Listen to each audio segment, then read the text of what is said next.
9:30 biryani ready ആയല്ലേ? Breakfast biryani കഴിച്ചാലോ? പത്തായം കൊണ്ട് നിറയട്ടെ. തിന്നു മുടിക്കാൻ മാത്രമായിട്ടൊരു ജന്മം. റോളിലൊക്കെ വരുമ്പോ നിങ്ങൾ മുൻകാലത്ത് വേറെ പല ഹോട്ടലിൽ പോയിട്ട് കൊടുത്ത വ്ലോഗായാണ്. ഇനി ഞാൻ ഒരു സത്യം പറയട്ടെ. അപ്പൊ താൻ ഇത്രയും കാലം പറഞ്ഞതൊക്കെ നുണയായിരുന്നോ? എനിക്കത് ഓർമ്മയില്ല. കമ്മിങ് ടു ദ പോയിന്റ്, അതായത് കാപ്പി വേണോ? ഞാൻ കാപ്പി കുടിച്ചോണ്ടിരിക്കുക. കേശവളച്ചേട്ടന്റെ കയ്യിൽ നിന്ന് ഒരു ചായ ചെന്നെങ്കിലേ എനിക്ക് വയറ്റിന്ന് പോകും. ഒരു കാര്യം പറയാം, ഇവിടെ ഇന്ന് തിന്നു മുടിക്കാനല്ല വന്നത്. ടോക്കൺ ആദ്യം കൊടുക്കണം, ടോക്കൺ ആദ്യം വാങ്ങണം, കാശ് ആദ്യം കൊടുക്കണം.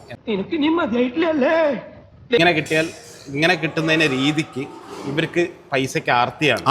ശവത്തി കുത്തരുത് ജഡ്ജിമാനെ. ഒന്ന് പേടിച്ച് ബുദ്ധിയില്ലാത്ത ഇവൻ നിവൃത്തിയില്ലാതെ ചെയ്തു പോയതാ. ആർക്കടാ ബുദ്ധിയില്ലാത്തത്? നിനക്ക്. ഓ ഞാൻ വിചാരിച്ചു നിങ്ങൾക്ക് എവിടുന്ന് എന്ത് വേണേ ചുരണ്ടാം. എനിക്ക് മനസ്സിലാവാത്തത്, എൻ്റെ അമ്മ എന്നെ സ്നേഹിക്കുന്നതിനേക്കാളും കൂടുതൽ ഈ ആളുകൾ എന്തിനാ എന്നെ സ്നേഹിക്കുന്നതെന്നാണ്. ഞാൻ പറഞ്ഞില്ലേ, എന്നെ ഇവർക്ക് വലിയ കാര്യമാണ്. ഒന്ന് തല്ലണമെങ്കിലും ഞാൻ തന്നെ വേണം. ഇന്നത്തെ ദിവസവും നമ്മൾ ഇതായതുകൊണ്ട് തെരഞ്ഞെടുത്തൊന്നുമല്ല.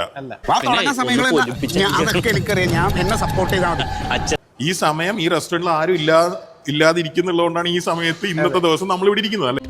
ഇങ്ങോട്ട് നോക്കേ, അഭിനയിക്കുമ്പോഴേ ബാലയുടെ അത്ര ഓവർ ആവണ്ട, സീരിയലിന്റെ അളവിൽ മതി. അതെ, മാത്രമല്ല നാളെ എനിക്ക് ട്രാവലും ചെയ്യണം, അല്ലേ? അല്ലാതെ എന്താ ഞാൻ നന്നായിട്ട് അഭിനയിക്കണില്ലേ? പിന്നെ ഇക്കാര്യത്തിൽ മാത്രമുണ്ട്. ഇതൊന്നും നമ്മൾ പ്ലാൻ ചെയ്തതല്ല, പ്രീ പ്ലാൻഡ് അല്ല. നല്ല ഭക്ഷണം കഴിച്ച് ശീലിച്ചവർക്കാണ് ഈ പ്രശ്നങ്ങൾ ഉണ്ടാവുക. എന്ത് കിട്ടിയാലും കഴിക്കുന്നവർക്ക് ചൂടില്ലേലും പ്രശ്നമില്ല, എന്തായാലും പ്രശ്നമില്ല.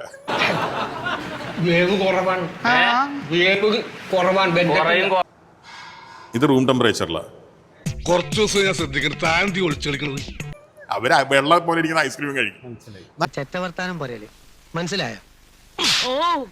ഇനി ഇത് ആവർത്തിക്കരുത്.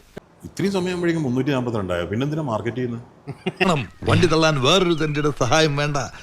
എല്ലാരും പറയുന്ന എല്ലാം സഹായിച്ചു കൊടുക്കാൻ ഞാനാരെ വായിക്കത്തപ്പനോ? ഒന്ന് പോടാപ്പാ.